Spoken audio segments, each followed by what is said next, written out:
Assalamualaikum warahmatullahi wabarakatuh. Halo teman-teman. Saat ini aku akan membahas tentang kurva monopoli. Kalian tahu kan kalau kurva monopoli ini adalah kurva satu-satunya yang ada di dalam pasar. Oleh karena itu, kurva permintaan monopoli sama dengan kurva permintaan pasar. Kenapa? Ya karena kembali lagi, monopoli kan hanya ada satu perusahaan saja. Jadi permintaan pasarnya cenderung masuk ke dalam permintaan perusahaan tersebut. Nah, nanti kita akan membahas beberapa kemungkinan dari monopoli ini. Salah satunya adalah laba super normal yang akan menjadi bahasan pertama kita. Oh iya, sekedar info aja nih, teman-teman. Nantinya jangan kaget ya kalau kalian menemui ada monopoli yang bangkrut. Misalnya, berita Pertamina mengalami kerugian atau PT PLN mengalami kerugian. Berita tersebut adalah wajar sih, karena meskipun mereka adalah pasar monopoli yang satu-satunya perusahaan yang berdiri, tapi dalam jangka pendek, ingat ya jangka pendek, si monopoli ini bisa merasakan rugi atau laba normal. Tapi biasanya dalam jangka panjang, monopoli memang hanya akan merasakan laba saja.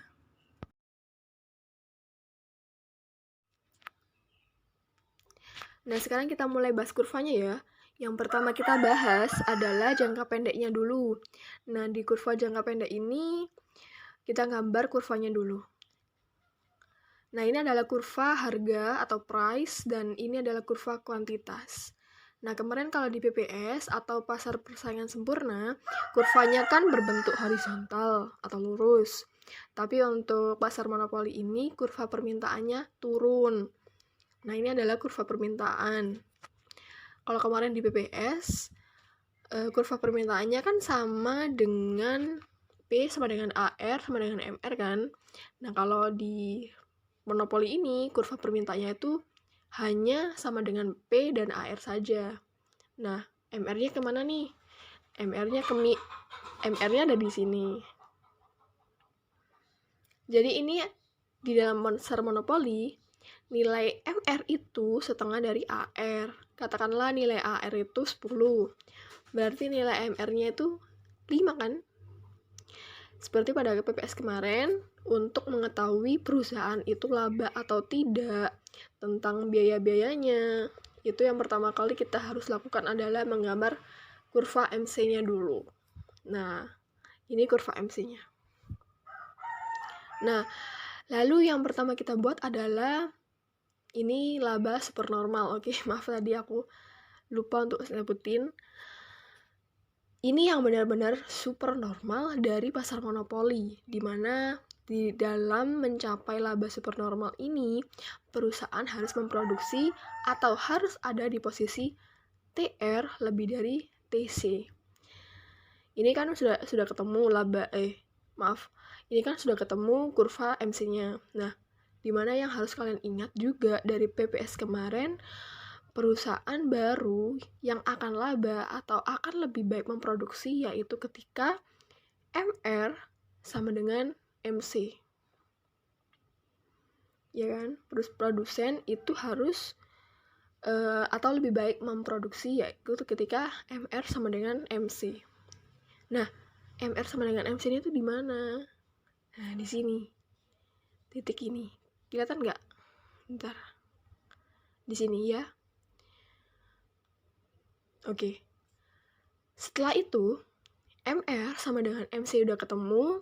Lalu sekarang kita tarik garis bantu ini ke bawah. Set gitu ya. Ketemulah di sini misalkan QA. Nah, QA ini adalah besaran barang yang harusnya diproduksi oleh sebuah perusahaan agar dia itu mencapai laba. Nah, setelah itu untuk mengetahui apakah dia itu laba atau rugi dalam sebuah perusahaan, maka kita butuh yang namanya kurva AC. Nah, kurva AC-nya di manakah? Di sini nih. Boleh sih di mana aja kurva AC-nya. Pokoknya kurva AC-nya itu nyentuh garis MR, lalu MC, lalu garis ini yang hijau ini. Setelah itu garis ini kita tarik ke garis P-nya. Nah, kita di sini sudah ketemu garis misalkan A. Lalu tarik ke samping, dan ini misalkan B. Nah, daerah ini nih yang kita sebut dengan TR, di mana daerah ini 0, QA, A, dan B. Ini adalah daerah si TR-nya. Nah, selanjutnya daerah TC-nya itu di mana nih? Gitu. Nah, TC-nya itu merujuk ke arah si AC-nya ini. Nih, di sini. Si biaya dari perusahaan. Nah, ini misalkan kita kasih tanda C, lalu ini D. Nah, ini nih, ini yang disebut daerah TC-nya. Ada di daerah 0, QA, C, dan D. Nah, itu. Oke, TR-nya tadi ada di daerah 0, QA, A, dan B. Sedangkan TC-nya ada di daerah 0, QA, C, D. Nah, lalu letak labanya di mana nih? Letak labanya di sini nih. Di sini. Daerah A, B, C, D. Gitu. Ini adalah laba supernormal dari perusahaan monopoli yang ada di daerah A, B, C, dan D. Nah, tadi kita kan sudah membahas tentang laba supernormal. Dan sekarang kita masih di jangka pendek dulu. Oke, tapi kita akan mengganti pembahasan kita, yakni laba normal atau yang biasa kita sebut dengan zero profit. Jadi, ada yang namanya laba supernormal yang masih ada profitnya. Lalu di sini kita mengenal laba normal yang biasanya disebut zero profit. Nah, pertama-tama caranya gambarnya hampir sama seperti tadi. Kita akan berkurvanya dulu. Ini P, Q, lalu kita gambar kurva permintaannya. Terus ini kurva MR-nya. Lalu selanjutnya kita akan menggambar kurva MC-nya. Lalu seperti sebelumnya, di mana perusahaan itu seharusnya memproduksi saat MR sama dengan MC. Lalu ini garisnya kita tarik ke bawah dan garis QA. Nah, pada saat kurva laba normal ini, AC-nya di mana nih? Nah, kita tarik dulu garis pantulnya ini ke bawah. Ke atas. Kita dekatkan dengan garis P-nya. Nah, pada saat perusahaan mengalami laba normal seperti ini, itu dimana keadaannya perusahaan itu zero profit. Gak ada labanya dan gak mengalami rugi gitu. Itu adalah keadaan dimana AC-nya bertepatan dengan si AR-nya di sini. Jadi, AR sama dengan AC. Jadi kurva AC ada di sini. Nih. Lalu selanjutnya kita tarik ke samping kayak gini. Jadi di dalam Jadi di dalam laba normal pasar monopoli ini, TR itu sama dengan TC. Jadi sama-sama ada di kawasan ini. Gak untung, tapi juga gak rugi. Nah, ini adalah kurva yang kedua, yaitu laba normal di dalam pasar monopoli. Nah, kurva yang terakhir di pasar monopoli ini adalah kita akan membicarakan tentang rugi. Jadi masih di jangka pendek, tapi kita akan membahas yang rugi. Nah, kalau tadi di laba supernormal, TR itu kan lebih besar daripada TC. Terus di laba normal atau zero profit, TR itu sama dengan TC. Lalu di sini ketika rugi, maka TR itu kurang dari TC. Oke, kita langsung aja gambar kurvanya seperti tadi. Ini kurva P, ini kurva Q.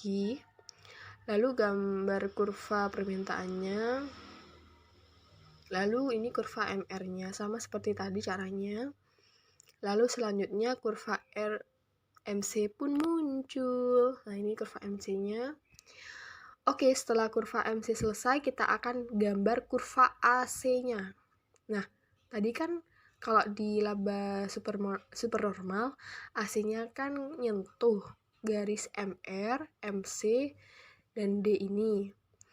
Lalu ketika laba normal, kurva AC-nya bersinggungan dengan kurva AR. Nah, gimana nih kalau untuk yang kurva rugi ini? Nah, betul. Ini kita tarik dulu garisnya ke bawah. Perusahaan akan memproduksi ini, QA. Lalu kita tarik garis ke Lalu kita tarik ke garis P-nya. Nah, di mana nih kurva AC-nya? Nah, kurva AC-nya ada di sini. Kurva AC akan ada di atas kurva AR atau di atas kurva P. Karena berarti cost-nya dia ini melebihi revenue-nya. Lalu garis putus. Lalu garis bantu ini kita tarik ke kurva AC-nya. Terus ke samping. Lalu dari kurva harga ini kita tarik ke samping juga. Terus yang terakhir, kita mencari letak rugi si perusahaannya. Nah, di mana nih letak rugi si perusahaannya? Nah, letak rugi si perusahaan itu ada di sini, bagian sini. Nah, ini adalah 3 dari kurva jangka pendek di pasar monopoli. Pertama, ada kurva laba supernormal, lalu kurva normal, dan yang terakhir ini adalah kurva rugi yang ada di kurva permintaan monopoli dalam jangka pendek atau short run. Nah, berikutnya selain keadaan jangka pendek, di pasar monopoli ini juga ada keadaan jangka panjang atau long run. Nah, keadaan long run dari pasar monopoli ini uniknya adalah pasar monopoli tidak akan pernah merasakan yang namanya rugi. Tapi pasar monopoli dalam keadaan long run ini hanya akan merasakan laba supernormal saja. Karena apa? Ya karena di sini dia hanya ada satu perusahaan saja, nggak ada pesaingnya.